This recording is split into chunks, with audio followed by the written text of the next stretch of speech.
ngàyនេះប្រធានបទចបៃអីទៀតដែរច្រូចបាទគឺលើកលបោចបៃតតិតិទីពីដើមយកមករៀបរាប់ហើយក៏សូមអធិស្ឋានគេលោកមានពាក្យសម្ដីអាសក្រៀនទាំងឡាយគឺជាពាក្យមានមកពីមុនទេមិនមែនខ្ញុំបាទជាអ្នកបញ្ចេញបញ្ចូលទេទៀតណា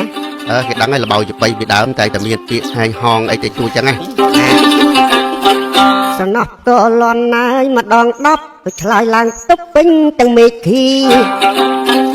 ខ្លាញ់ពីតតិតទុះយាយទីបានកពឹសភ្លាដដើមគ្នាភ្លក់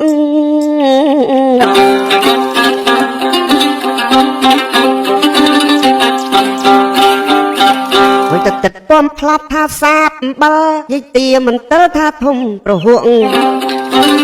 តតិតថាមិនក៏មិនស្ងោជ្រក់យាយទីថាបុកវាឆ្ងាញ់ជាងភ្លាតតិតថាតាមអីយាយឯងវាខូចយាយឯងកាត់ពូជទៅជាដូនមាឲ្យឡើងរហាមក្ររហៀអញក្រៅពីភ្លាបានតែស្ងោជ្រក់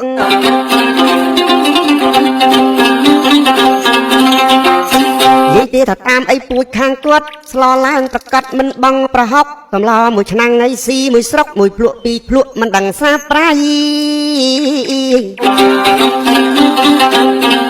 តលគាត់ពុះឲ្យស្មើបបបវាយាតគាត់ថោកមកអួតថាថ្លៃគ្រាន់តែឆ្នុកឆ្នាំប្រប៉ុណ្ណក៏ដៃចុក 4-5 ថ្ងៃបោះចោលម្ដងបាញ់ពីមាត់នៃញាត់ត្រចៀកទឹកមាត់ក៏ក្លៀកនៃហូរដាបខ្នងមួយឆ្នាំមិនទាន់ស្គាល់សាច់ជ្រូកម្ដងឃើញស៊ីតែខ្យងសបកពេញផ្ទះ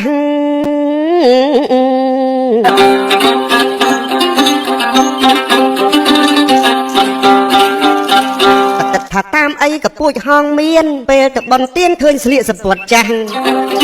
មើលរឹកហងគ្រាន់មានយាតហងក្រាស់ពូកែខ្លាំងណាស់ប៉ិនខាងដេកថ្ងៃបើសិនត្បាញវិញអង្គុយសម្លក់ត្រល់សម្គាល់សម្ពត់សម្លឹងវែកចៃបោះត្រល់ម្ដងសូត្រដាច់10សរសៃមួយថ្ងៃ10ថ្មល់មិនរវល់ត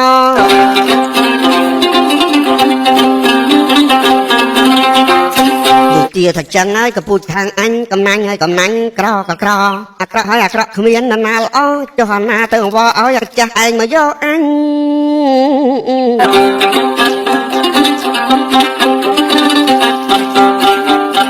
ទឹកថាពីដើមអញយកឯងព្រោះឃើញរឹកខែងអាណាមិនស្រឡាញ់ដល់តាំងពីបានមកស្លោមិនដែលឆ្ងាញ់ត្រីផ្ទក់ត្រីក្រាញ់បងទាំងស្រកា